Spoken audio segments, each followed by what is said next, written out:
Hi everyone. Today I'm speaking with Joe Pairman. He's a product director at Tridion, an intelligent content platform. He also has a newsletter about communication and strategic thinking at work, which is really interesting and worth checking out. I'll leave the link in the description. I came to know Joe through the Common Car community. Last year actually I was preparing for a local conference talk, and Joe was very kind to give me some advice on public speaking and presentation. My presentation went well, so really appreciate Joe's advice. Today we're going to talk about some of the pieces that Joe wrote on his newsletter and dived into the topics of attention, communication, and strategic thinking. So, Joe, welcome to the podcast. Thank you very much, Thomas. And yeah, very glad that our conversations helps a bit. It sounded like an interesting talk you were giving, so that's great to hear. And yeah, I'm curious to hear what you've been reading about. Yeah, so before we dive into that, so can you share a little bit about your journey and how did you become interested in communication and workplace communication specifically? Okay. Yeah, it's a big one. I guess I've always been involved, and I've been a humanities kind of person. I didn't do like a kind of science degree or this kind of thing. I actually did theology and religious studies, which is solid humanities, history, philosophy, analysis, and so Wow. on. Okay. And a lot of kind of communication in that, of course. So yeah, I'm a humanities guy. And yet somehow I have this problem-solving kind of mentality. Like I used to love playing with Legos, building blocks. I used to try and do some music, and I borrowed somebody's 4-track recorder back in the day. So it's 4 tracks on a little cassette tape. And unfortunately I broke it. And I told the guy, and he was kind of nice the first couple of weeks, and he was like, "What are you going to do about my 4-track?" And so I was like, oh God, I'm going to have to sort this out. I had no money, so I just got the little screwdrivers out and I actually fixed the thing. And so somehow I have a mentality where I like to fix stuff. And so these two things came together. And yeah, in all my jobs basically, I've been just fascinated by how can we fix communication a bit. I somehow, for whatever reason, I feel I have the ability to pick up on what people are trying to say quite often. Not always, but quite often. And it really frustrates me when I see, different people trying to get something across to each other, and it's not working. And I have the urge to go and fix. Now, you can't always fix that stuff. As you go on as a manager, you learn that you less and less want to dive in and actually fix things for people. You want to inspire them to find the answers for themselves. But still, it's that sense of problem solving, I guess, that comes into it. And then, like, formally, in terms of job stuff, first of all, I spent a long time in Asia.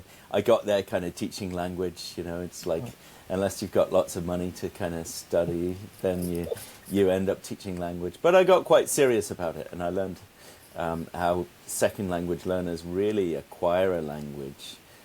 It's very interesting stuff. I don't know if we're touching on this later, but you acquire a language through many, many, many concrete cases of the language. You don't really learn it through grammar frameworks and this kind of stuff. It doesn't help that much, so you learn it through many, many concrete cases. So I got into all that stuff. I worked hard at kind of helping people acquire language.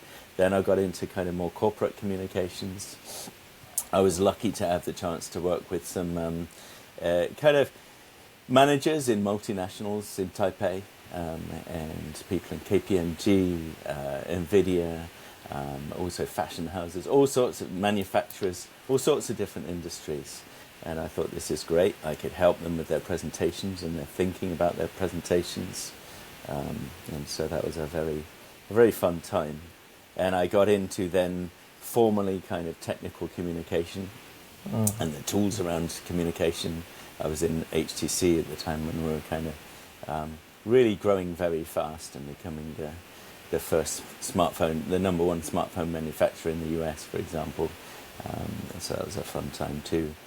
And then took those kind of technical skills around content and communication into consulting, and then got the chance to do product management, which this is, of course, what you do as well, and very interested in your thoughts on that.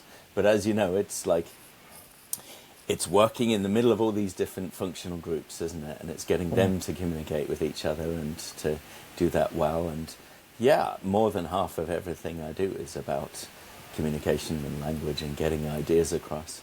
Awesome. So you have a story in one of your pieces, Communicating Against the Odds, about Captain Cook and his fellow explorers.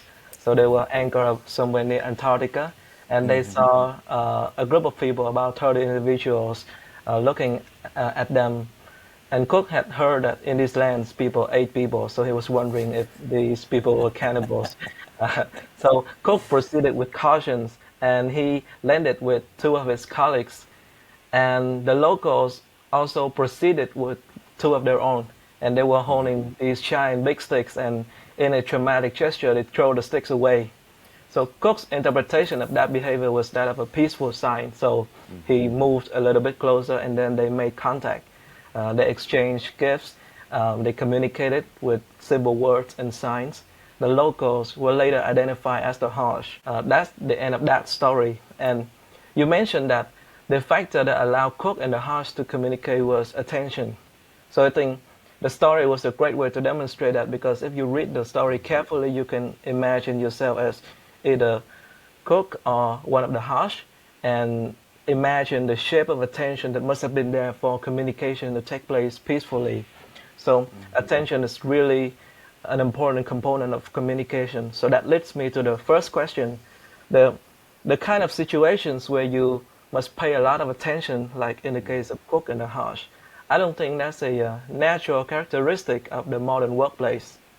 So how do you cultivate the ability to pay attention as well as, grab attention from other people in a setting where, not everyone is motivated to pay attention? I realize it's maybe a cynical take, but I'm curious about your perspective on this. Yeah, it's a big topic. So you're absolutely right. It's completely different. You're very much on edge. You think you might be eaten. You hope you're not going to be eaten. And yet somehow there is this aspect of intense curiosity, right? You've taken all the time to travel there. It's not like you're going to kind of anchor up in the cove, draw a couple of nice sketches and move on. You truly are discovering, right? So you're open to learning. And I think, we can think about Cook and his legacy and the way people thought about different people at that time. By the way, the cannibal thing was a myth, basically, an urban myth. So he didn't need to worry about that. But that was part of what people thought about people in strange lands, right? But I think Cook did have this intense curiosity. And so I suppose, in a way, that's one of the first things, right? So we can talk about, as a communicator, how do we drive attention? I think that's very important too. But I really think, and this is a tough one, that as all of us, whether we're managers or people communicating with managers and so on, I think to have this kind of open curiosity is the very first thing. If we want to make progress, if we want to kind of move up in our organizations, the first thing is to kind of almost drop the stuff we may have been reading about that's kind of cluttering up our minds. We may have been reading about strategies and this kind of thing. We may have, looked at some slide decks or whatever. All these words kind of floating around. And when you're communicating with a person, it's like about trying to drop that and hear what they're actually saying. So I think in that situation, you're hyper alert. You're reading all these signs. You're looking at this dropping of the sticks, which meant, we don't mean you any harm. And so you're incredibly open. And, you don't have, your smartphone to go and quickly Google, dropping sticks, what does it mean in Antarctica or whatever, that's right. So there's also that. But, so I think it's that openness. So what would drive that openness? What would be such an important thing to make us kind of drop our preconceptions and so on? I think in a way it's the only way to progress. When somebody's spending their time explaining something to us and we're in a conversation, that's the absolute most valuable thing you could be doing at that time. And it's do we want to be the person that's kind of just nodding and doing all the kind of the active listening stuff and and kind of encourage you to talk, and then really doesn't take it in at all. Is that the kind of person we want to be? So I think this is, when we talk about our own attention, it's really for our own benefit. It's not just to be nice to people. Of course, if we listen to people, they appreciate it, they respond, and that's very good for relationships and everything. But it's really to help ourselves. They always have something to say to us. We can always pick something up. And that doesn't matter if it's, of course, if it's our boss. We can pick up on the big picture of the organization, what's going on. Plenty to learn there. Our peers, of course, learn what's the consequences of our actions on other groups and on our customers and so on. And people in our teams as well. And we have to be, that's maybe the one to be most careful with, is to say you assume so much about your team.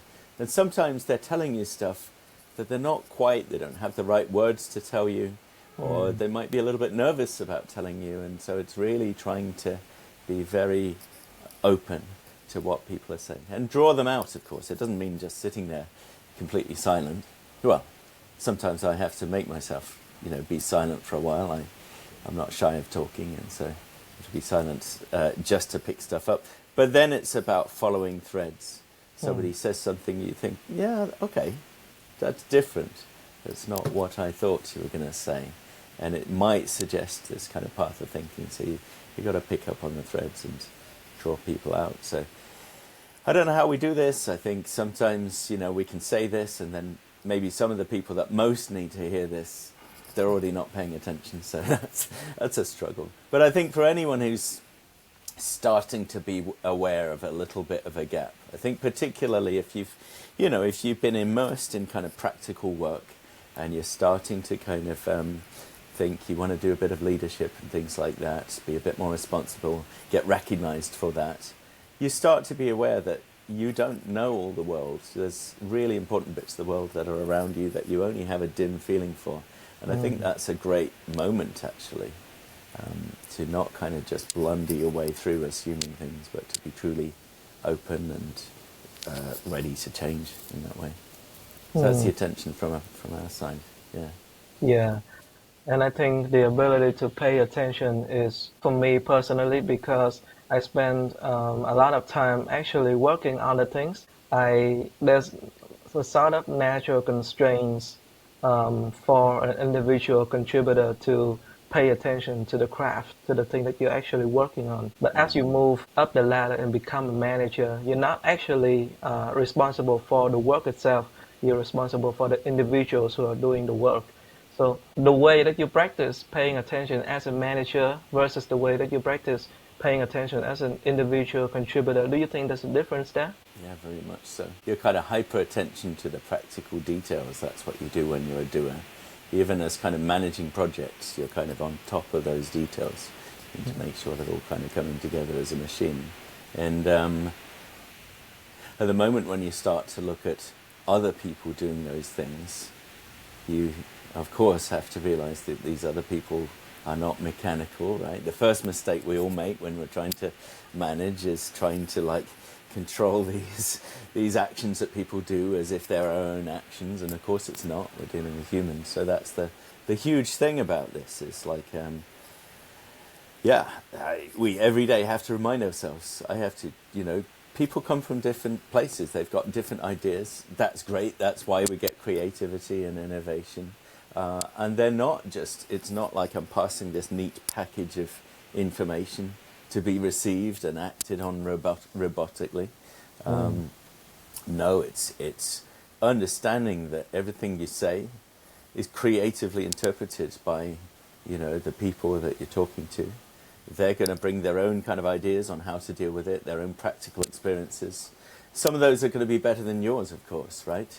You're not the only one who can do good practical stuff anymore. You're probably quite good because that's how you got where you are, right? So that's fair. We can't pretend we're not good at stuff. But it's always being open to the idea that there might be a better way to do it.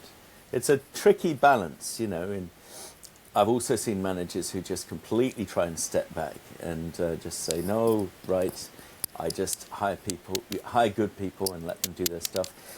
That's not always doing your team a favor, to be honest. If you have good practical experience, you want to kind of let people bounce ideas off you and kind of give them feedback if you think they're missing something, missing an opportunity and whatever. I think that's incredibly important, and it's like a real human way to deal with it. So we're not pretending that we're kind of just this, now we're in manager mode. We are human, we're bringing our own kind of context and so on and our own experience. But definitely trying to give more space on the whole. And then, so you do that, and it's a land of uncertainty, and you'll have times when you feel pretty bad about things. You realise, oh no, I wish I hadn't kind of forced things in that way, or now I realise that's what they were trying to say to me, right? And so it's a time of uncertainty, and you have good times and bad times. And at some point you start to feel, no, it's not a machine, but it's a system. We work in a system. It's a system of relationships and responsibilities and so on. And actually this system has some similarities to that machine we were working in. You know, we've blown it up, it's come back together. There is a pattern to things. We can do this. So our practical skills come back again. Much better, I think, than somebody who might just have gone, you know, all the way through kind of university and graduating with some ideas about business and so on, and not a lot of practical skills. So those practical skills we start with, I think they're incredibly helpful as we go on. We just have to be prepared to kind of break and remake them around a bigger model overall. I think you mentioned in one of your articles that attention alone is not sufficient, especially when you communicate with another person who might have a different goals than you. How do you deal with situations where people have different goals, especially in a workplace setting where they may be paying attention, but they may be paying attention to different aspects of the situation than yours? How do you deal with that? Yeah. Well, maybe coming back to, you know, what you brought up first about attention, you have to have it. It's not enough, but you need to have it in the first place. So perhaps it's worth just quickly going around how we do grab people's attention and make them listen in the first place as a communicator, where you can't make them listen, but we can make it more interesting for them to listen. So I think here in corporate communication, we've kind of done ourselves a disfavor by assuming that everybody needs things to be chunked up and kind of spoon-fed. We take the fact that we're all so busy and, you know, there's sometimes not a lot of room for kind of higher level analysis, etc., etc. We take this and we think, oh, right, so we should really chop everything up into these standard tiny bits of communication and language. Very kind of easy steps. For example, emails, you know, just writing kind of a numbered list and leaving it at that and so on. Yeah. And these things have their place. We are busy. Bosses don't want to read too much, etc., etc. And yet, if the thing you're writing looks just the same as everybody else's kind of email, or the thing you're saying sounds just the same as everybody else, it's also not going to stand out in a way. So I really like the work of... she's a psychologist, and Carmen Simon. So actually, I've got to remember this, Thomas. What is she exactly? She's I'm going to call her a professor, I think. Anyway, so I really like the work of Carmen Simon on this. She looks at the brain's attention and how we can stimulate it and so on. And she says that actually we dumb things down too much. We treat people's psyches as too fragile. We treat audiences as really kind of delicate. And that's how everything becomes this kind of grey mush of like just very simple kind of statements, which may not get us where we need to be. There's no attention in there. So she's got some great examples in some of her books on how you actually generate more attention and how she's helped people with that. And I think also, I was looking at this thing, you know the term Zoom fatigue? Yes. This idea that, you know, during COVID we all got really tired because now we're talking through these little rectangular boxes and, you know, it's not real communication. And somehow it's because of these video calls that are more intense or tiring or something, so it's a lot of cognitive load. And I was reading some research recently that said, you know what, Perhaps it's a lack of stimulus. Perhaps it's the fact that it is always the same. It's this little rectangular box. It's the same way we talk, the same way we start, the same way we finish these calls. It's boring, and that's why we're tired, you know? So I think that's quite interesting. So from the work of Carmen Simon, from this other research, what I take is it's okay to shake things up a bit. It's okay to grab people in some ways. Now, we need to be professional, of course, and there are limits, but still, whether it's using slightly quirky language to grab people's attention in a subject line or something like that, it's changing your tone of voice, but also just taking a different tack. I think that's interesting, helping people see things from a different angle, and also playing on the risk of what happens if you don't pay attention. What might you lose? I think that's not one to use all the time, but it's a pretty important one to use sometimes. So I think that's important. So we do need attention in the first place. I lost what you originally asked on this one. That's okay. We can go on a tangent and then return to that question later. So what you just said, it reminds me of, how you go to LinkedIn and you see all of these clickbait titles trying to grab your attention. So I think that is one way to grab attention. But in a professional setting, how do you actually grab someone's attention without going into the direction of being a clickbait title or message? How do you do that? Well, I mean, they did grab attention, and now I think they don't so much, right? The classic clickbait, you look at it and you don't always click on it now because it's so generic. It's just these high-level things, and I think people get bored with generic statements. So here's one approach. There are many ways, and you have to fit everything you do to the situation and the people. That's the advantage, of course, of internal communication. You know the people. You're not just trying to get a mass audience. You know the people you're talking to. But I think what we can always do is try to make it specific. We can sometimes use names, or we can talk about specific situations. I think that's a real good way to grab attention. Just make it connect with the person. And of course it is the person themselves. It's not your details, right? They may not care about that or know about that, but it's the details that make sense to them. So this is just this classic journalistic thing of saying, it's the detail, it's the story. That's what makes it. Get specific. And even down to things like avoid using too many nouns. Like, we do this all the time in corporate language. We're just talking about, these stacks of nouns. Like, of course, I'm in the business of content management systems, and it's a component content management system.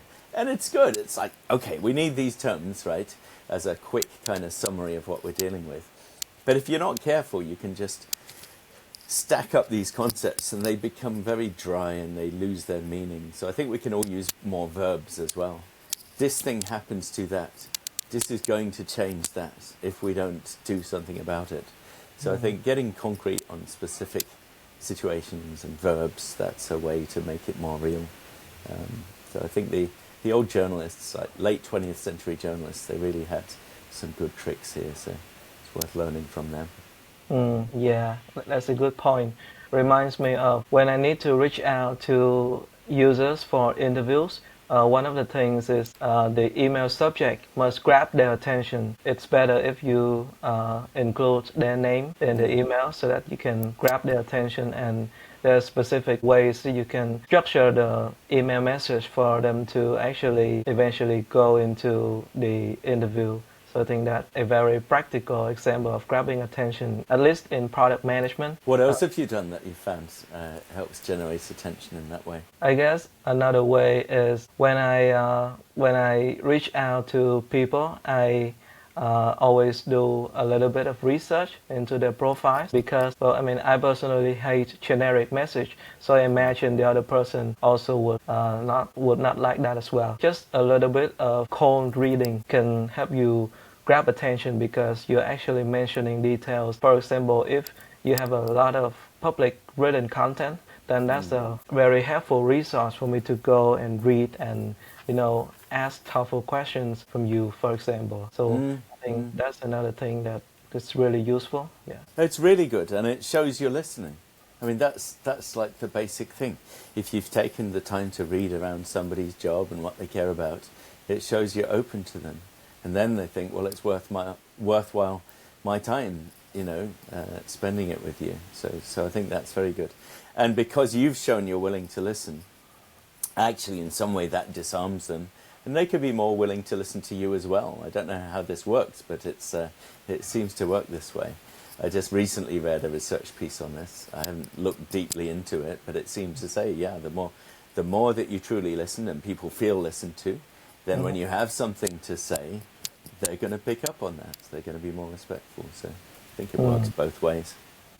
So the question I was asking earlier is that attention alone is not enough, especially when you communicate with people from other teams that may not have the same, at least immediate goals as you. I think you can grab their attention, but then the things they're going to be paying attention to is going to be different than yours. How do you successfully communicate in such a situation? Yeah, absolutely. And, this is another classic mistake we all make, isn't it?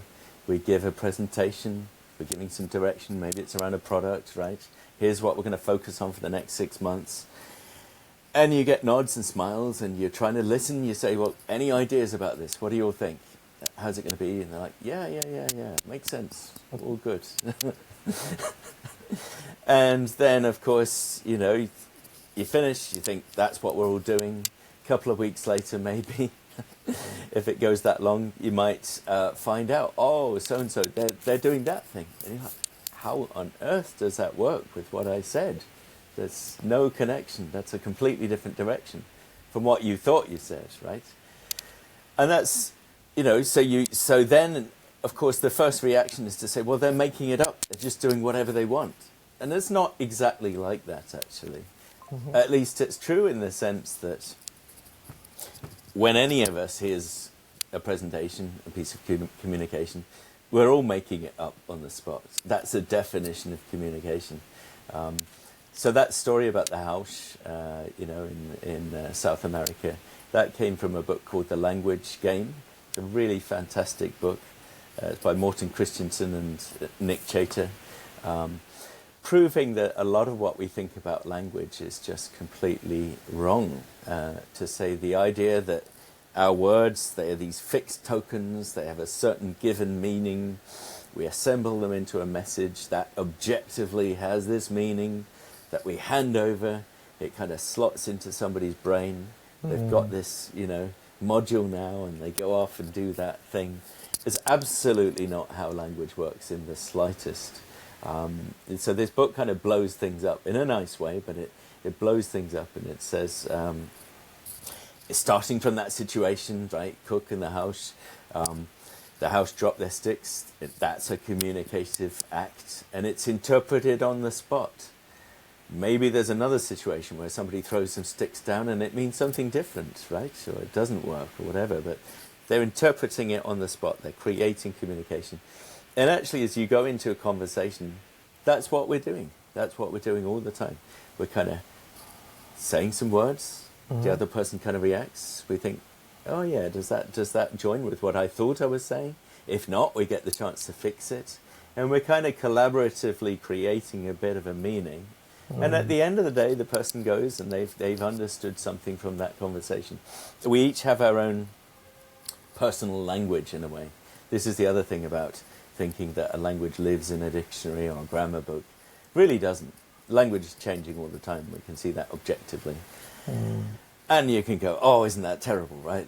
The teenagers, they're changing the language or whatever. So that's the usual kind of grumpy people that used to write the newspapers, right? So, but that's just what language does. It changes organically because we're all playing this game of kind of negotiating meanings, creatively coming up with new terms or new meanings for existing words. And it just kind of carries on flowing in this way. And so, yeah. What we think we're communicating isn't this fixed token to be kind of taken just as we thought we did. Everybody's going to bring their own experience of language, their own experience of how they might put that into practice. and their own kind of pressures. You know, who's on their back to do stuff as well? That's going to become more and more important. As the days and weeks pass from when you said this thing, that context around them is going to come stronger and stronger, right? And that's also going to filter what you thought you said, right? And this is natural stuff, so we shouldn't get kind of frustrated or grumpy about it. As I mentioned earlier, of course, the great thing is people are bringing their experience to it. That's their experience. They have different ways to look at things. They might say, well, no, that's not the way it is. It's a little bit different. Or they have new ways to solve problems. And so that's great, because you can't, this is what we learn. We can't do it all ourselves, right? And we shouldn't try. So it's very good. But yeah, we have to kind of play this game. And that means being constantly creative about the way we communicate. And of course, just increasing the times that we talk with people who are working with us, right? You can't just go 2 weeks before you kind of check in and see how stuff is going. You've got to keep that conversation going. So in whatever way, even if it's like a big formal company communications thing, still a conversation. You still need to find some ways to check in and see what the audience felt about it and how things are going. So I think it's pretty normal in that way. Your point about when you say something and the other person has a different interpretation of it, that reminds me of, I think this is one of the tactics that I learned from the book, The Pyramid Principle, that says that, you know, some people are trying to, when they communicate, they try to explain their reasoning process leading to a conclusion. So they present their reasoning first and then the conclusion at the end. So the pyramid principle essentially says that you should flip that on its head and you present with a conclusion first. Otherwise, people are going to fill in the gap in between your reasonings and arrive at conclusions on their own.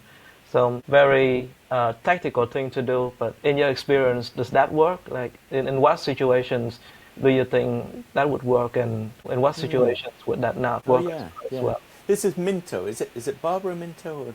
Yes, exactly. Yeah, the pyramid principle.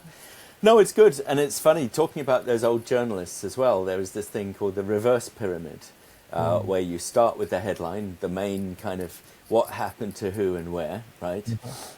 And then you get into the details as you go through the story. Now, I never quite understand why they say reverse pyramids, because to me that would start with the wide bit at the top. But anyway, it's some kind of a pyramid, similar kind of an idea, right? And then, just for completeness, there's also the military kind of idea of bluff, right? Bottom line up front, right? You start with the kind of the conclusion, and then you work on from there. Broadly speaking, I think it's good. So, you know, as a leader, I have a lot of presentations to me about how stuff is going and ideas that people have, etc., etc. And I have to say, you know, I'm this kind of like stressed, impatient boss sometimes, like anybody, right? And so when somebody's starting at the very first thing they did 2 months ago, and I know I'm going to have to wait through 2 months worth of story before we get to the conclusion, I'm just like, yeah, okay, there's a better way to tell this. Can't we start with what you've decided or what you're recommending? So I think absolutely this is a good kind of basic way to look at communication. There's maybe just one twist on top of it that I think people sometimes miss. Because again, if you summarize everything in a little sentence at the beginning, a subject line or a first slide or something, people may feel that's all there is. And they may not be kind of motivated to see what comes next. And one of the things is, I think, overall, we are oversimplifying things. In the sense that from a management level, we like to boil the world down into these very neat little things. We kind of, we flatten trade-offs. We just look at things very, very black and white in some ways. And that's not always good, because the world is messy and complex. By the time you get to the actual stuff that you're doing, the stuff that your team is building to satisfy a customer, to meet the customer's needs, internal or external customer, that's stuff that's got details to it, right? It doesn't always just fit some neat little picture, some 3 bullet points on a slide, or some like little subject line that buckets everything. And sometimes there's real value in those nuances if you make them relate to the main points, right? That's the whole thing. You don't want detail for its own sake, that's boring. But detail that supports or helps you get deeper insight into the main points, well, that's absolutely useful. Yeah. And so it's this kind of trade-off, I think, between trying to completely summarize everything and then just hoping that people read the rest, you know, which they may not. We're all busy, and if your headline is just acceptable and boring, it's like the shuttle disaster, of course. You know, somewhere I think on the site I've got this case study of the shuttle disaster. I forget exactly which shuttle it is. It's the one where it was the heat tiles. Some of the heat tiles had come off. It was an impact from the foam during liftoff, and then some of the heat tiles were off. And there was this rapid kind of analysis to say what's the danger of that. And this is a classic case where it is the evils of PowerPoint. Now this is Edward Tufte. So yeah, talking about kind of missing details in terms of kind of simple headlines. There was this case, one of the shuttle disasters where the heat tiles came off during liftoff. There was an impact from some foam. And NASA was trying to do some calculation to figure out, you know, was this a risk? In re-entry, you need your heat tiles to be there. It's incredibly hot as you're coming back, and if you've got kind of a hole through which the heat can come in, well, that's not good news. And so they did this analysis, and there was a kind of perhaps a corporate culture of oversimplification.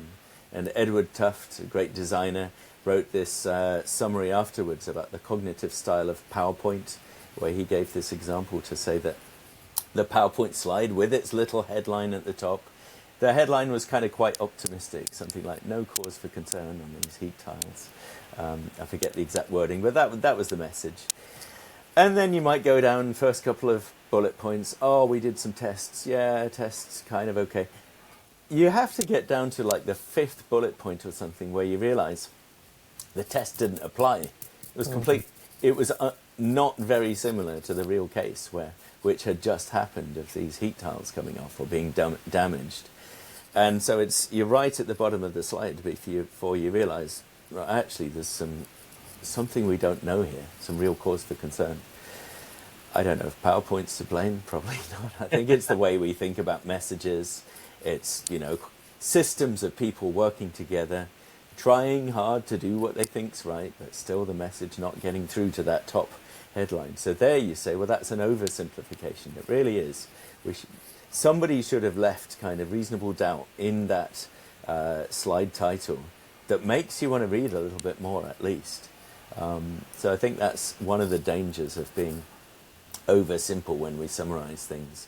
So yeah, we should make a point in every slide title, in every subject line. We should make a point with a verb. We should have nouns and verbs, right? We should say, this is happening to this, or something like that.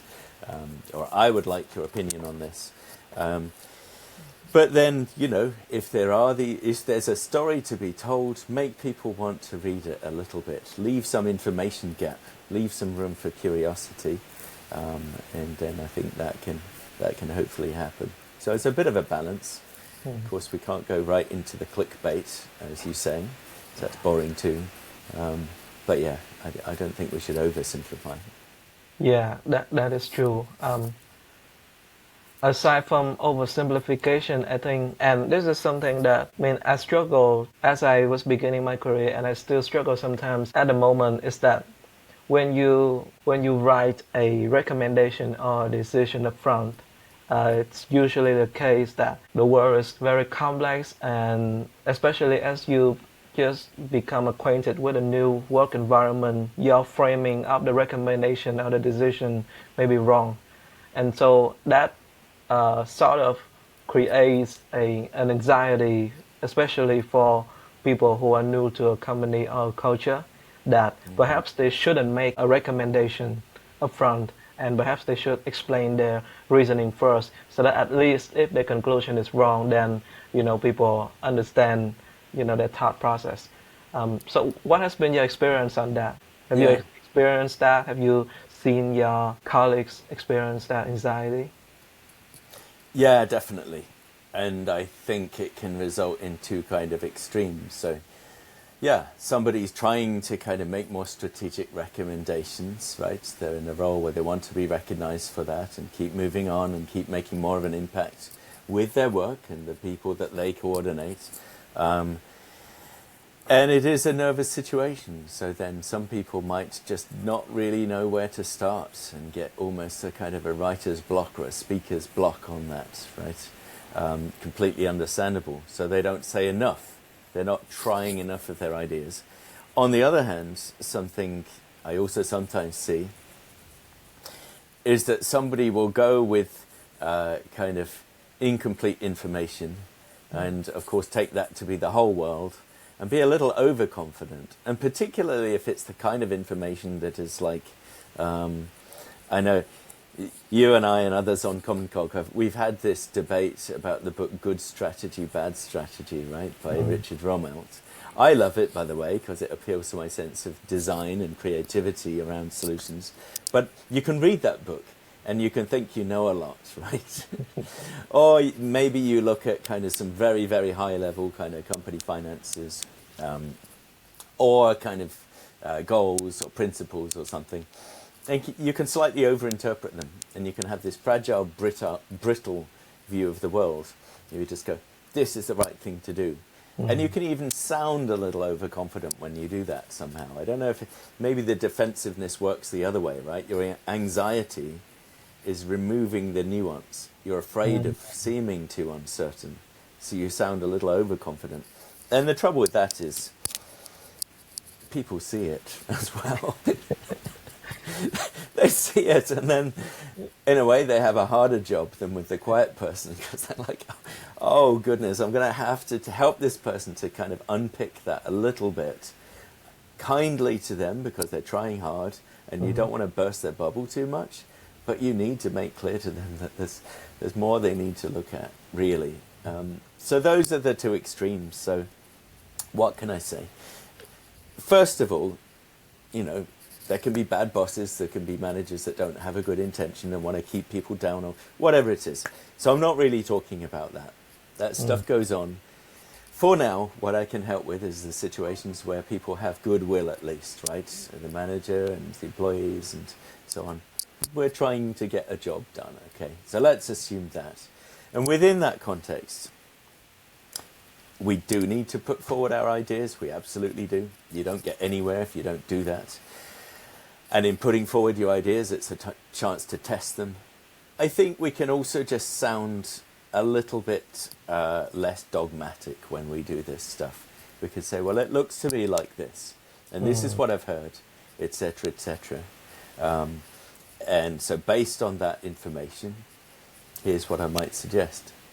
So, and there's a parallel to that. There's nothing wrong in that.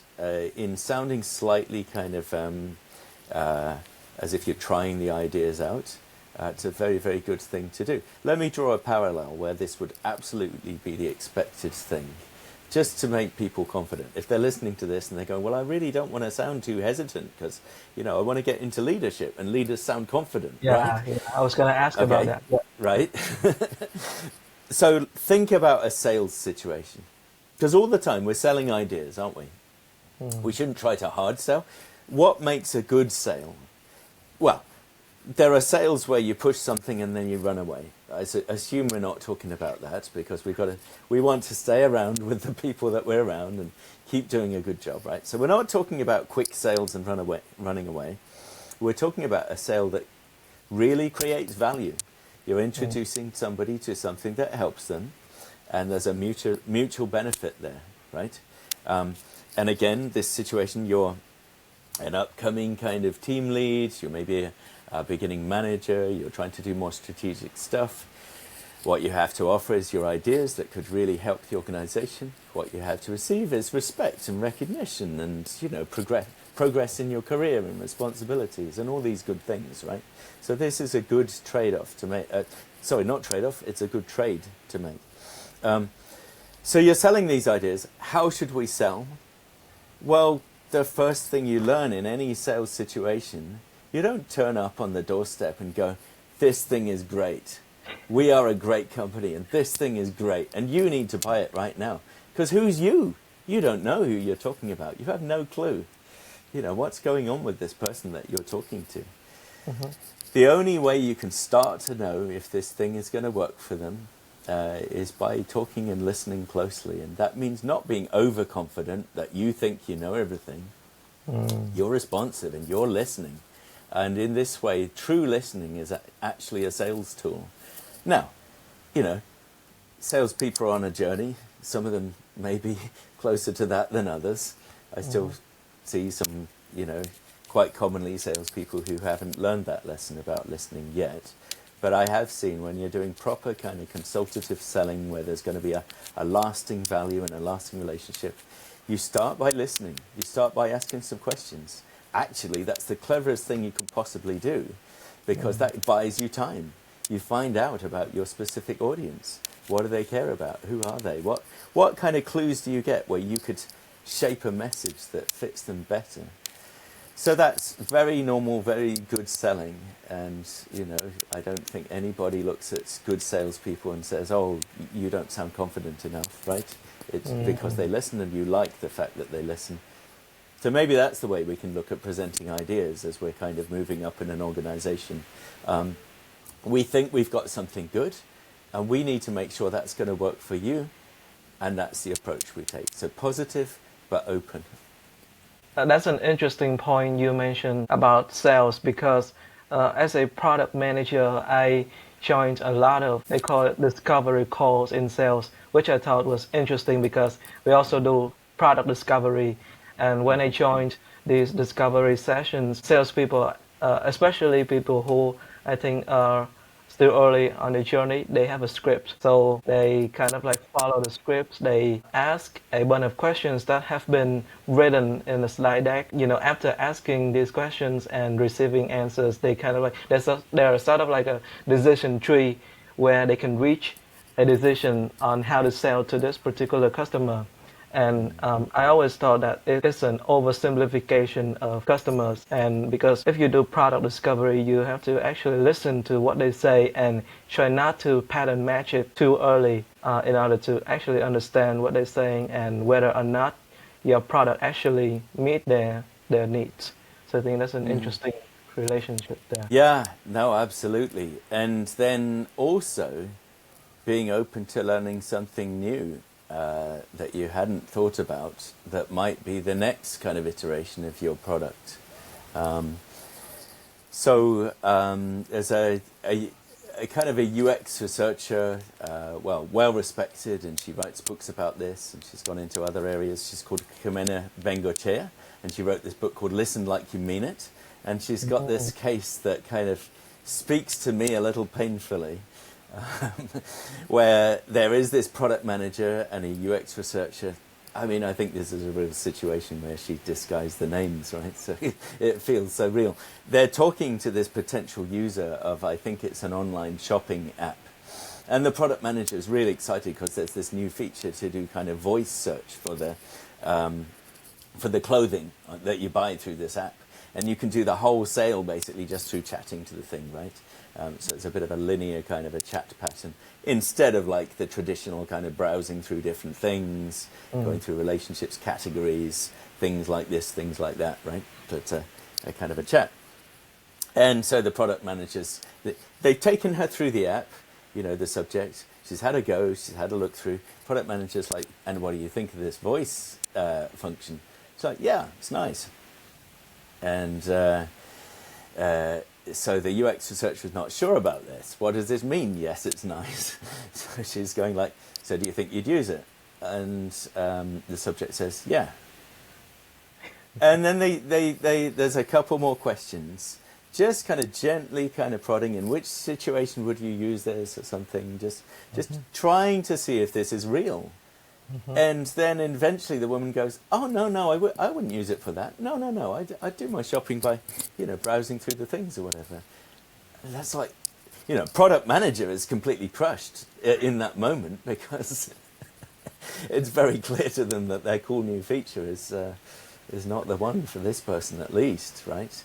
But then, of course, you want to know that, right? Any good product leader is going to want to get that information, because it's far worse to finish building the thing, get it all out, and then you've wasted your money potentially. So you want to make stuff that people are going to use. And so it's the same thing, yeah, in this kind of consultative selling, including of ideas that we have, we might learn something better, and that's great. So again, that's another reason to not kind of like put it all out on your one great idea. Let it kind of play out, give some hints, see if people are biting, and learn what you can in the meantime. It buys you time, it gives you thinking time. Yeah. So I want to go into another piece that you wrote titled Paint with Words to Communicate a Situation Clearly. You said that one way to communicate effectively is to paint a picture, but not just any picture. You actually included a couple of Baroque paintings, and you went on to say that Baroque paintings follow the same sort of structure, the context, there are people, and there are some sort of tensions. So for example, in one particular Baroque painting, the context is like a library of sorts. The people are scientists, adults, and also children. And I love that the brightest things in that painting are the children's faces. And the tension or the action here is the adults who are demonstrating how the solar system works to the children. I think that is meant to inspire and encourage them to explore the world later on. So your point was that the same elements, context, people, and tension can be used to describe situations at work more clearly. So I think that was a great piece because the Baroque paintings analysis is really on point. So as I thought about it a little bit, I think the difficult problem with putting that into practice is, when it's too chaotic, when there are a lot of moving pieces, especially if you work in a big company, there are a lot of things that are happening. So I think people run into scenarios where they don't know how exactly to make the context just enough. So what is your advice on that? Well, I mean, that's the classic problem that we all work on every day, isn't it? Really. So, I think in the lead up on that post, I was saying it was a situation like, so you're asking somebody for advice, right? And this was a case, maybe the names are disguised, where somebody had come to me and said, I want to do product management stuff, and can you tell me how? It wasn't exactly like that. I'm being a little unfair, but it felt a little bit like that. And so like, where do I start? Where would you start? Product management, yeah, okay. It's a big thing. And very complex. And so it was more like, what's the way, because, we spent an hour chatting, and I think I was able to help a little bit after that. And during that conversation, I asked the questions to get the kind of context that would have been really helpful. Somebody had asked them to take a new role on a project. It had more of a product feel to it, even though it was around services. And there were certain specific goals in doing that. And maybe they needed some aspect of my knowledge, you see. So that's all the kind of the people, her and the boss who had asked for this kind of change of role, right? They're the people. The action is this change of responsibility, and the background is, the service and product landscape, I guess. So, there would have been a way in that case to paint a bit more of a picture and get us moving a bit quicker. And, sometimes I'm sure I've been a little bit kind of over busy or not paying attention, and I haven't had the chance to spend time with somebody in that way, and we've missed an opportunity. So it really does help if you can kind of pre-package things. But that's it, isn't it? That's the whole kind of creative thing. How do you package it in the first place? Which is messy, chaotic. You have to find some patterns, and the important patterns I don't know, where do we start? We often start with post-it notes and drawing lines, and I don't think that's bad. Writing on paper, right?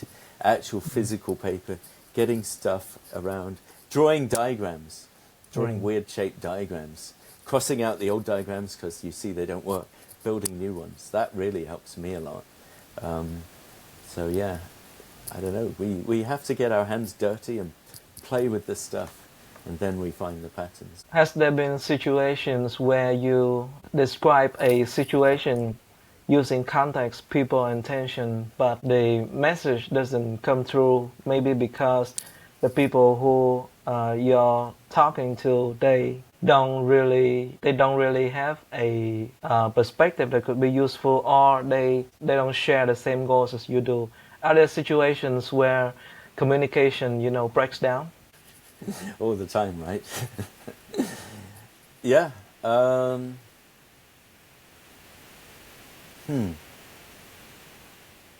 mean, an interesting aspect of that. There's so many ways we could take this, right? Yeah, people are people. We come from our different perspectives, understandings, goals, and therefore, indeed, communication will break down.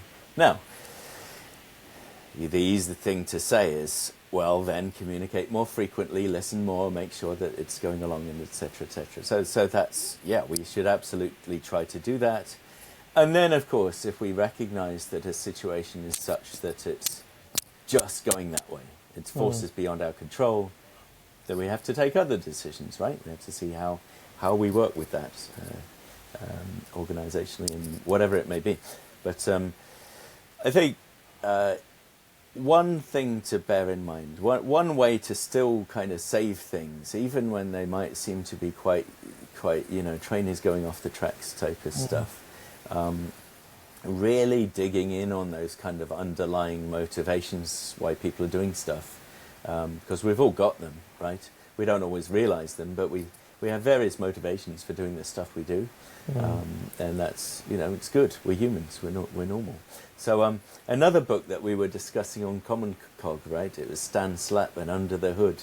I think he may just be visible on the sides there, and that was a great one. And for me, the core of that, the thing that really jumped out to me most of all. So this is about, getting real trust with teams, getting them motivated in a way that really makes sense and is not just kind of... it talks a lot about culture, right? Company culture, and the fact that you can't just paste up a set of values, give people whatever it is, some kind of stuff to take home and whatever, and expect just that to change a company culture. So, and because company culture is all about who do you see yourself as, what are you motivated to do, and Stan Slap has this brilliant kind of insight, which is to just say, an organization is an organism. It is an animal, and it's made out of lots of different animals. And at the level of the team animal, what does it want to do? It wants to survive. And you can think, oh, that's terrible. Don't they care about our purpose? And, the good stuff we do in the world and everything. And yes, of course they do, but it's like, it comes down to survival, actually, at the end of the day. Work can be a turbulent place sometimes. We all know, right? Organizations change and shift, and they're constantly trying to do better, and sometimes it works, sometimes it doesn't. And so we're all kind of the very first thing on our mind. It's the bottom of that, another pyramid, isn't it? It's probably a Maslow pyramid or something, where we're just trying to have the basic kind of mechanism of survival. Survival meaning we get to come to work each day, we get a salary, the work itself is tolerable, and then things like, the people should be quite pleasant to work with, etc., etc. And it's just kind of those survival things. We get our ideas recognized, maybe that's slightly higher up the pyramid and so on. But it's the survival to say, like, at the very bottom line, I really don't want my world to be destroyed, and have to struggle again to justify what I'm doing and worry about that. And do I even have a job, etc., etc., right?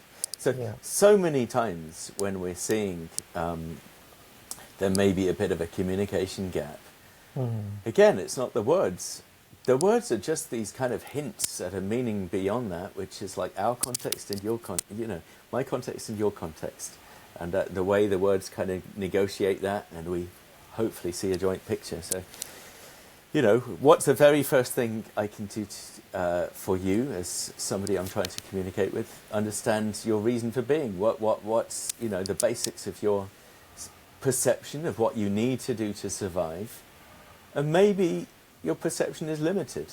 It happens quite often, right? Maybe you've been working on one particular product, and that's your identity, tied up with that product. And then, somebody asks you, bosses ask you, oh, can you help on that other product as well? You're like, well, that's not what I know about. And that's not how I feel my identity is tied up in this company. And if I do that, I might not have enough time for my original work and so on. And so it really threatens our survival. So then it becomes, a question of saying, well, how does this new thing relate to survival? Change is necessary. We cannot just stay doing the same thing over and over.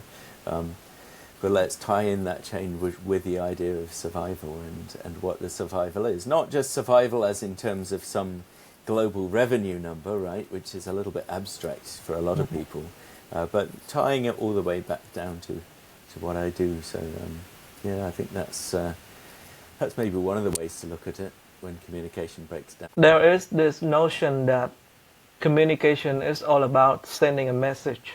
So you mentioned this in your article. Do your colleagues hear whatever they want? So you say that there is a mechanical way to think about communication. There's a transmitter, there's a channel, and there's a receiver. And so when communication breaks down, it's either because the word isn't clear, or something is interfering with the transmission, or the audience didn't decode the message correctly. So that's one way to look at things, but it actually doesn't explain how communication can actually create new things. So can you share a little bit about that? What is a better way to think about communication other than it being just about sending a message? A game or a negotiation, basically. That's the model I think we need to move into. Because exactly as you say, so many people are stuck in this idea of, it's from information science. Surprising how much our whole way of thinking about human work together is now dominated by kind of probably, 1950s, 60s information science. The idea that you take these tokens, they become messages, entropy, etc., right? So, because these words, they are not fixed tokens. Where are they? Show me them. In the dictionary? No, somebody's written that thing, and that was like 20 years ago, and now it's got different meanings, right? And everybody who's come across that word has come across it in a different, unique situation, different country, different situation. That word has a different flavor to them. That flavor is something they can use to create new meanings. So no, words don't mean a whole lot on their own. There are patterns. We have common agreements. That's what we are. We agree to have a similar meaning around a word, and we agree to let it grow, more or less. We do this very unconsciously, of course, but that's what we're doing. We're negotiating meaning, I think, all the time. And so you see it also with teams, the growth of teams over time, right? You've got a new team, or let's say you've got more than half of the team as new team members. You're figuring stuff out together. In the beginning, you have to be very explicit about everything. You can't assume that people are going to know the terminology that you use around this stuff. They may use the same word to mean something completely different. And this is common in technology, right? We use the same word for 3 different things. The word semantic. I don't want to go there, but you know the word semantic can mean all sorts of different things in technology, right? Semantic HTML, semantic web, semantic markup of different kinds, all sorts of different semantic data models. Anyway, that's an example, right, of how things mean specific things. So you build a new team, and you're figuring out not only what's your landscape and your world, but how are we going to talk about that thing. And as you grow the relationships over time, you get your special language as a team. And that's not a bad thing. It's what humans do. That's how language actually grows. If you take people from, and there are other good cases in The Language Game, by the way, great book, but If you took somebody, one person from each country in the world, put them on an island together, give them like, I don't know, 50 years maybe maximum, probably less than that, 20 years, right? You're going to go back there and you're going to find they have created their own language. They have a language. It counts as a language. It has grammar. It has nuance. It has subtlety. They will have created that thing because that's how human language works. And that's what we do in teams as well. We grow our own language. We grow our own models of relating with each other.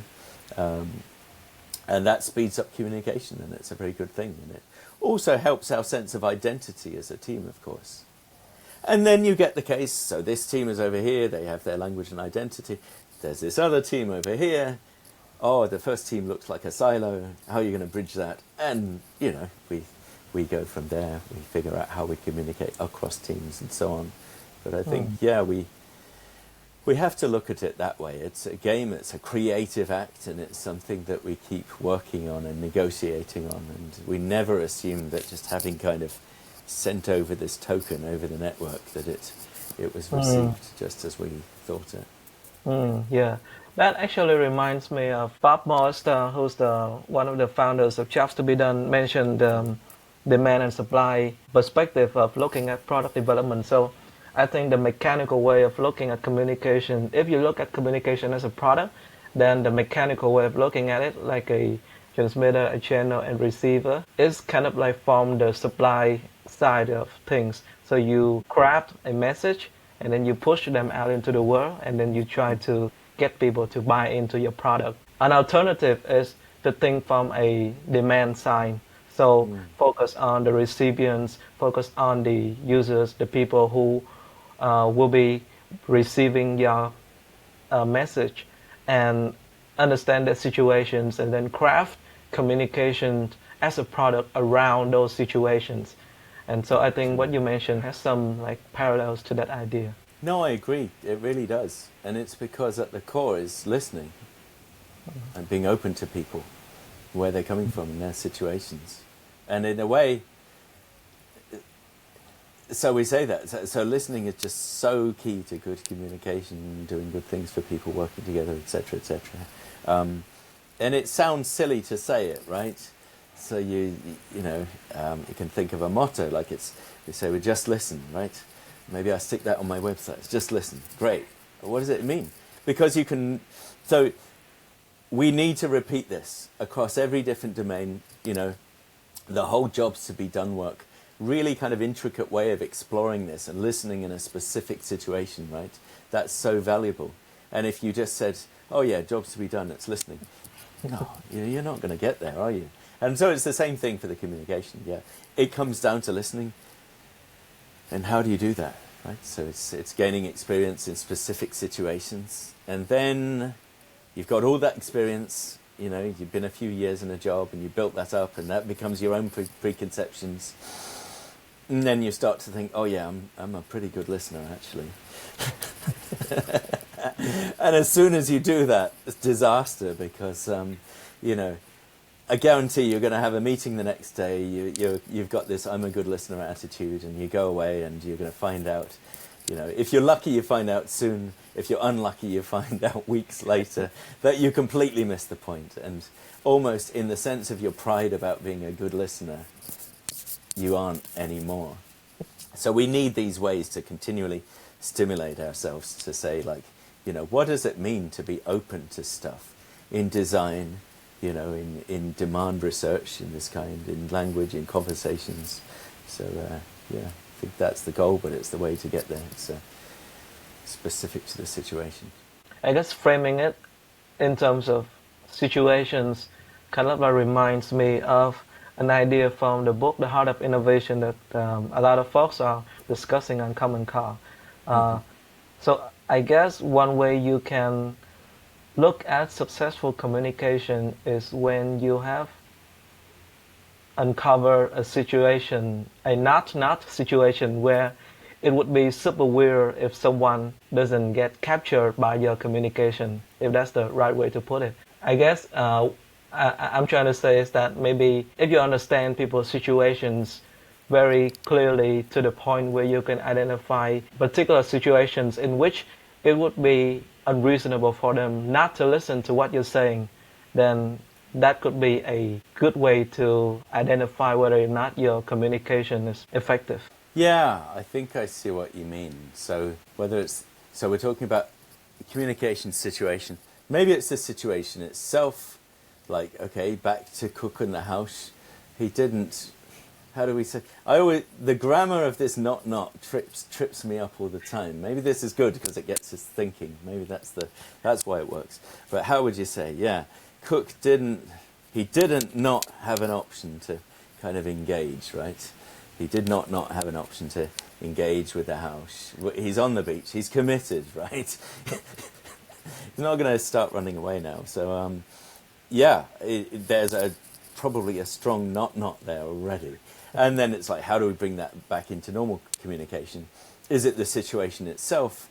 Is it the words we use? How do we kind of create that kind of almost inevitability of somebody kind of engaging in that way? I think it's a really high barrier, by the way, in that book. Yes. It's got people talking, which is great. And I think, on Common Cog, us all being quite analytical people, we're trying to dissect it and look for the secret recipe. And actually, I think that book, for me, it does its job almost by the not in the first place. It's saying innovation is not that, It's not going to somebody and saying, hey, cool products, and they're going like, yeah, cool products. And then finding out that in the end, for whatever reason, it just wasn't compelling enough, right? And it's not, you have to listen, right? You don't not listen. Anyway, it's kind of taking away some of the stuff that might get in the way of tapping into true demand. But I think it sets a very high barrier. And I do remember maybe it's chapter 2 or 3, they do talk about the different kinds of innovation, right? And this kind of radical innovation, the totally new offering thing, is only the third kind, right? And that's what they're focusing on most with the heart of innovation. So I think there are ways to kind of bring back this intuition without being so very hard on ourselves. Because at the end of the day, realistically, we're writing an email, we're doing a presentation, we have a limited time, and so we've got to have a go at just doing it. I can get myself into writer's blocks quite easily, although I've read a fair bit of how to get out of them now, and I'm better than I was. But still, if I'm setting a too high barrier for myself, like this must be the most compelling email ever about writing up our objectives, right? Okay, it's probably not going to happen. So we have to be a bit practical. But I like the idea. I like the way of thinking around that, to say what can we do to make it more inevitable that you just want to do this thing. I don't know. Let me go on an anecdote, and I don't know if you want to keep this or not, but there was a kind of a not situation. I think there was a relationship. I was working in a very big office building in Taipei, and one day the fire alarm goes off and nothing happens. Everybody just stays there at their desk just working. They're like, probably a false alarm, just leave it, right? That's not what you're supposed to do when the fire alarm goes off and you're on the 16th floor of a big tower block in Taipei, right? You are supposed to run for the stairs or something. I was like, okay, yeah, that's not great. But anyway, it happened. Now, 2 or 3 weeks later, same tower block, same place, same people. There's an announcement over the internal kind of announcement system. And it's like, if anybody wants a free mug, can they go down to the ground floor just now, because we've got a limited supply of these mugs, but you can have one if you're quick. Everybody rushes for the stairs. There's some kind of a not in that free mug. I don't know how to identify it. But I love that. I love that. Yeah. And then, of course, I start thinking with my process kind of mind. I'm like, well, if there's really a fire sometime, you know what you have to do. You know what you have to announce. Nothing about fires, but free mugs will get you there. It'll get everybody safely evacuated. For example, like a keynote presentation from a CEO, I think that would be a not situation, at least for the employees, because you wouldn't want to miss the presentation and miss the strategic message that the CEO is gonna talk about. But not everyone is a CEO, so not everyone has that kind of influence. And I do agree that it's a pretty high bar for communication. So going back to the jobs to be done, I always find it to be broadly useful because it really focused on listening and uncovering situations. If you carry the spirit of trying to understand people's situations, then there are a lot of things you can do with those information. Yeah. And even the CEO, by the way, I mean, you know, you can be in that situation and you've got probably like, what, you've got maybe 1 minute to grab a bit more attention, to go, this is something a bit different. Otherwise, you know, you can do a normal presentation and people will be drifting in and drifting out and, you know, stuff will distract them or whatever. And, you know, some of your message will still go in, but, you know, I think there is a chance actually to still raise the bar even in that situation and say, what is it that you can say? The new way that you say it, the new ideas you have to express it, the new way to relate to people and talk about what you've learned from them, and show your openness, right? Again, I think that's all very worthwhile stuff. So talking about CEO and leadership, I think this is a good segue into another topic I'd love for you to talk about, which is strategic thinking. So I must admit that whenever I hear the term strategy or strategic thinking, I always feel a little bit hesitant because they're such loaded words, you know, you never know what they mean exactly. And then yet you mentioned, as we were chatting before the podcast, that your newsletter is transitioning into a new phase, one that focuses on strategic thinking. So can you share a bit about what inspired this transition and also what does strategic thinking mean to you exactly? Yeah, well, I share your qualms about it, and maybe I have more too, which is that it can sound a bit pretentious, right? Strategic thinking, and then we're all, you know, back into Richard Rummel and interpreting what we want from him and so on, right? Yeah, and a lot of material around it is kind of very simplistic. Yeah, you look on how do I think strategically, and you get these kind of very generic tips, and I don't know if you learn much. So why am I caring about it? Because I do have this new site, as you mentioned. I have workingbigger.com. Very glad to be able to get that, because I think it's, it's really for people who have been doing practical things primarily, engineers, maybe lead engineers, kind of senior individual contributors, and have been asked perhaps to step up and do more coordination and leadership. Or perhaps it's, you know, their goal that they would like to get more into that side of things. So they're entering into this management world and they're like, how do I do that? Now, one of the things with the previous communication work that I was doing was finding the right people to listen to it, the right demand actually. Because unfortunately, probably the people who most need communication tips aren't the ones listening to them in a way. And so it was very nice. I got really a loyal group of people who were very kind to kind of discuss with me the ideas that I was writing about and so on. And yet I felt that's kind of an in crowd. It's like, it's not getting to the people who really need it. And at the end of the day, you know, I just care about stuff that solves problems, really. I'm not interested in just talking about stuff where a group of people agrees largely. So I wanted to challenge myself a bit more with this.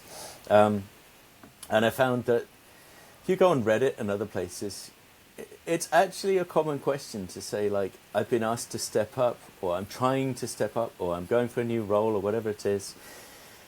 And I've been told I need to see the big picture, or I need to think strategically, or something like this. It's common phrases around this. It's a thing. Sometimes it's negative, like somebody's gone for a job and they're told, no, you don't see enough of the big picture yet. Try and see a bit more, then we'll talk about it, right?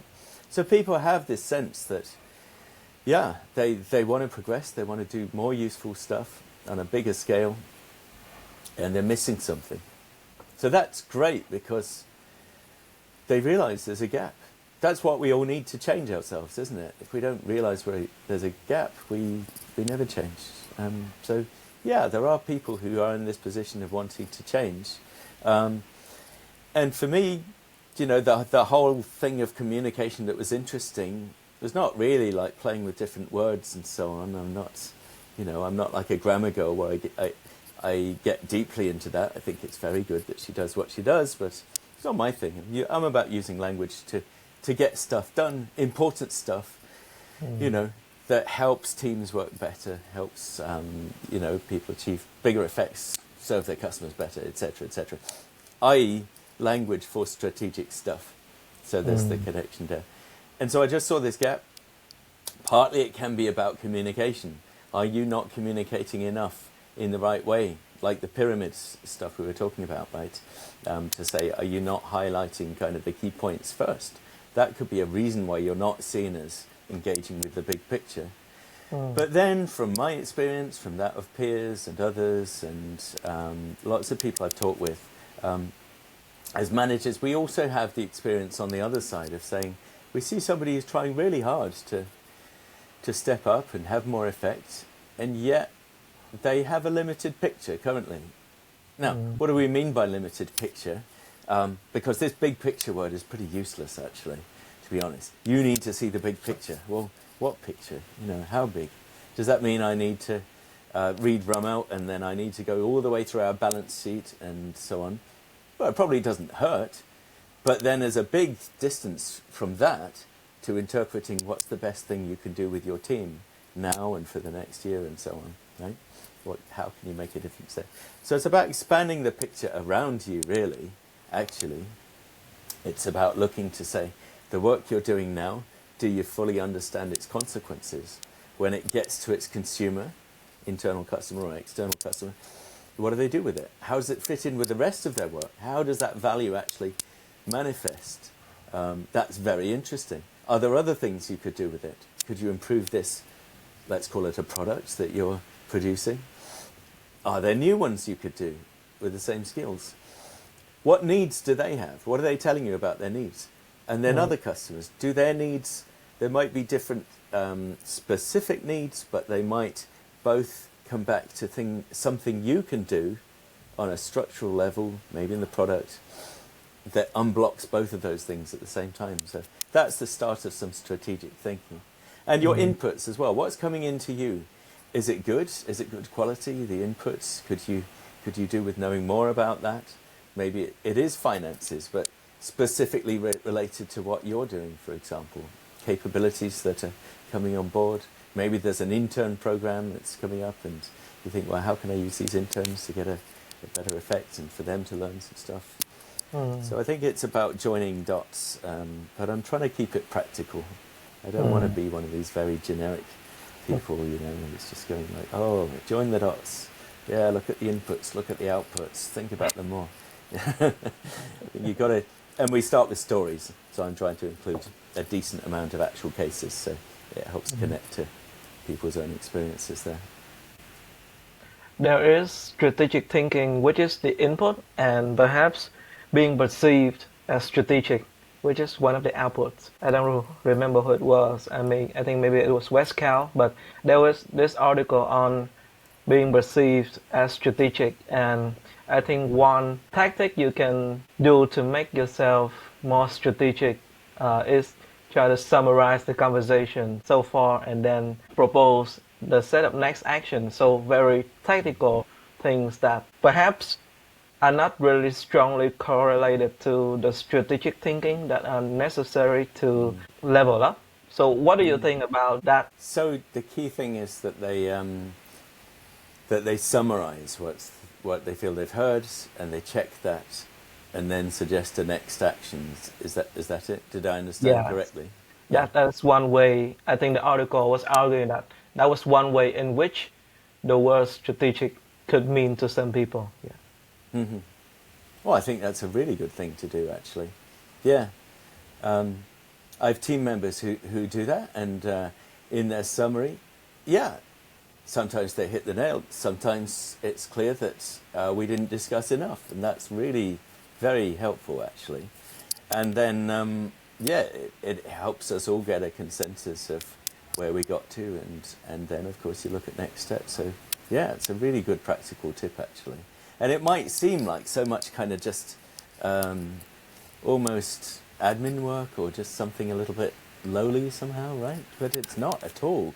If you can summarize in good words the feeling of the meeting, that's great. It's a really important thing. So, yeah, what a great place to start. So I think, yeah, might steal that one actually.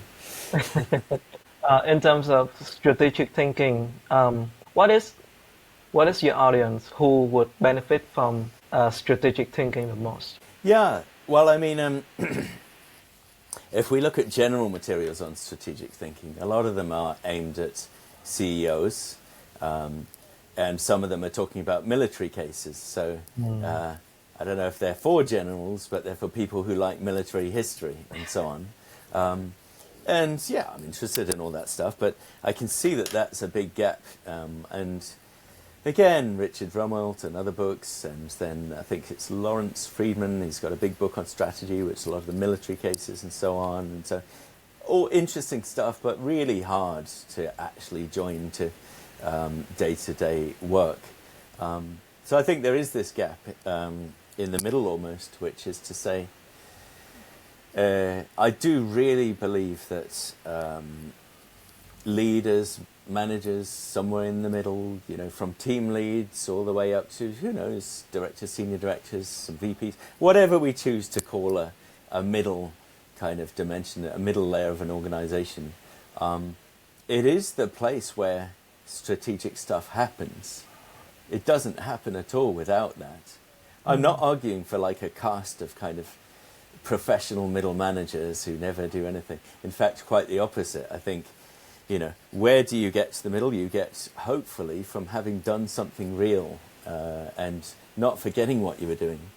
Maybe you were an engineer or a designer or somebody in technical support or anybody who's like really hands-on with stuff. And I think that's great because then that means you understand what the work is, what the dimensions of the work are, what the possibilities are. And then you need to grow upwards and say, well, you know, the overall kind of strategies, the needs around the organization's finances as a whole to keep progressing and the stuff we're trying to do in the world, how does that join to what I know about the real work? So it's that joining in the middle stuff, which I think is sometimes a bit neglected. I think maybe, I don't want to be too cynical, but it's quite possible to write like an inspiring strategy article talking to kind of exec levels without ever having to get into details of how stuff actually works and how practical realities can mess up your strategy, right? So, so I just think there's not enough that's talking about how do you join the dots there. And so, to be clear, there's another really good book, Stephen Bungay, The Art of Action, where he talks about how you join this stuff up. It does get a bit military. He's also a military historian, but it's not too bad. And it really is about kind of how you join people doing the work with people who are kind of thinking at a very high level of directions and so on, and how you cascade that stuff down. So it's a very practical, operational book. It's not in itself a book about shaping strategy. Strategies are kind of a design, and there I really agree with Rumwelt. You have a situation, it's got its challenges, it's got its opportunities. It's a design, it's a creative design for that situation. But then you've got to make the thing actually happen. And reality changes constantly, right? So it's going to mess up your neat design. So your design has to be able to kind of flex and work. And so, yeah, Art of Action is all about that kind of middle there. So how do you brief down, but how do you get back briefing? So the people who are actually going to do the work, how are they going to brief you on what they interpret you're saying and what they think they're going to do and keep the communication flowing in that way? So it actually touches on a few of the things we've talked about here about checking to see that people, understand what you think you're talking about and making sure you're listening to them in turn to pick up new opportunities or things that might be going wrong. So it's, broadly I'm trying to make a little bit of just add something in that area because I think there's not a lot of help in that area at the moment. I see. New leaders, kind of team leads, new managers maybe, Or it could be, people have been managers for quite a while and really want to step up a bit more and are feeling a bit stuck. There might be kind of typecast as doers, right? The people who always get something done at a certain level, and then they just want to think a bit wider and make a bit more of an impact. So, Yeah. see what we can do there. Yeah, that makes sense. So one last question before we wrap up. So I was thinking strategic thinking and strategy. I think, as you said, it's a creative response to a specific challenge. And I think writing or talking about strategy is very much like talking about product market fit. It's a very elusive topic. The way that you devise a strategy is very much grounded in the particulars of your organization and context. And I've seen a lot of articles talk about product market fit, like frameworks or processes that could help you achieve product market fit. But in reality, it's always a little bit different. So I was wondering, what is your take on that? How do you see talking or writing about strategy or strategic thinking? How do you see that as being maybe different? Or how do you intend to do it differently from maybe people who talk about achieving product market fit? It's such a challenge, and I guess one that I'm not directly taking on at all. There's so much material about, how to, as you say, finding product market fit and aimed at, the way you think about new products and so on. But I guess maybe indirectly. So I'm specifically aiming at a middle level. By definition, that's not at the highest level of kind of like I'm a founder. Even if I'm a one-person founder or whatever, it's like, starting a completely new thing in greenfield. By being in the middle, you accept there's an existing situation. There are existing probably products and services, and you're growing from there. So I think there's that. But then you could say, well, how does it apply still, the idea of product market fit? One of the things I took away, there was that great article about superhuman, right? Achieving product market fit with superhuman. And I forget the exact question. Maybe you remember the exact phrasing, but it was something like, for the people already using it, how would you feel if it was not there anymore? Did I get that right? Yeah, that's about it. Yeah. And so then I think that would be a really useful framework for looking at the output of your own team, right? What if our team wasn't there? What would change? Would you miss it? You hope to be missed, right? And in thinking about that, well, what else would people do? Would they try something different? In that something different, does that give you ideas for what more you could do to kind of have a more complete, more valuable offering within your organization or to customers? So I think there must be a lot that you can learn from that. Something I should look at a bit more. It's an interesting framing on it. Totally agree. Okay, so I think we can wrap up here. That was a really interesting conversation. We touched on so many things: attention, paying attention and grabbing attention, communication, how communication breaks down, as well as strategic thinking. There are a lot of things that, that are interesting, and I'm really excited to look forward to the newsletter, to the new direction that your newsletter is taking on. And I will be including the link to your Working Bigger newsletter if, that's, publicly available right now. It's there, it's up and running, workingbigger.com, but that's fantastic. Awesome. Thank you for that. Awesome. Yeah. Thank you, Joe, for your time today. I really appreciate it.